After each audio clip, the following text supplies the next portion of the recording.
भारतीय स्वतंत्रता अधिनियम को जो है मेन विशेषता को पढ़ने के लिए इस ट्रिक से आसानी से जो है इसकी विशेषता को याद कर सकते हैं। तो माँ से क्या हो जाएगा, माउंटबेटन।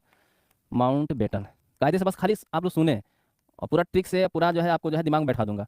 माँ से माउंटबेटन। कृपा से पूछा जाता है कि जब भारतीय स्वतंत्रता अधिनियम पारित किया गया 1947 में, उस समय भारत का जो है गवर्नर जनरल कौन था, तो माउंटबेटन था, लॉर्ड माउंटबेटन पूरा नाम था।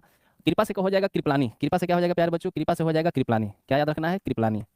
कृपलानी। पूछा जाता है कि जब भारतीय स्वतंत्रता अधिनियम पारित किया गया उस समय राष्ट्रीय कांग्रेस के अध्यक्ष कौन थे, तो याद रखना प्यारे बच्चों, आचार्य जेबी कृपलानी। आचार्य जेबी कृपलानी। पूछा जाता है कि भारतीय स्वतंत्रता अधिनियम जब पारित किया गया तो ब्रिटेन में किस पार्टी की सरकार थी, तो लेबर लिखा है। माँ की कृपा से लेबर ने स्वतंत्रता ऐंठ ली। ऐंठ ली मतलब हाथ ऐठा जाता है ना इसे, तो लेबर से क्या हो जाएगा, ब्रिटेन में जो है लेबर पार्टी की सरकार थी। तो पूछा जाता है कि भारतीय स्वतंत्रता अधिनियम पारित किया गया तो ब्रिटेन में किस पार्टी की सरकार थी, तो आपको बताना है लेबर पार्टी की सरकार थी। लेबर पार्टी की सरकार थी। पूछा जाता है और देखेंगे, माँ की कृपा से लेबर ने स्वतंत्रता ऐंठ ली। ठीक है, तो स्वतंत्रता से इस अधिनियम को क्या कहा जाता है, किस नाम से जाना जाता है, भारतीय स्वतंत्रता, याद रखना, भारतीय स्वतंत्रता अधिनियम। भारतीय स्वतंत्रता अधिनियम 1947 के नाम से जाना जाता है प्यारे बच्चों।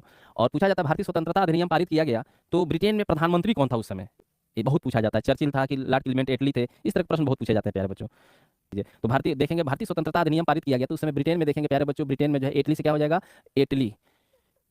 ब्रिटेन में प्रधानमंत्री कौन था, लॉर्ड क्लीमेंट एटली। इनका पूरा नाम था प्यारे बच्चों जो है लॉर्ड क्लीमेंट एटली था। क्लीमेंट एटली था, एटली।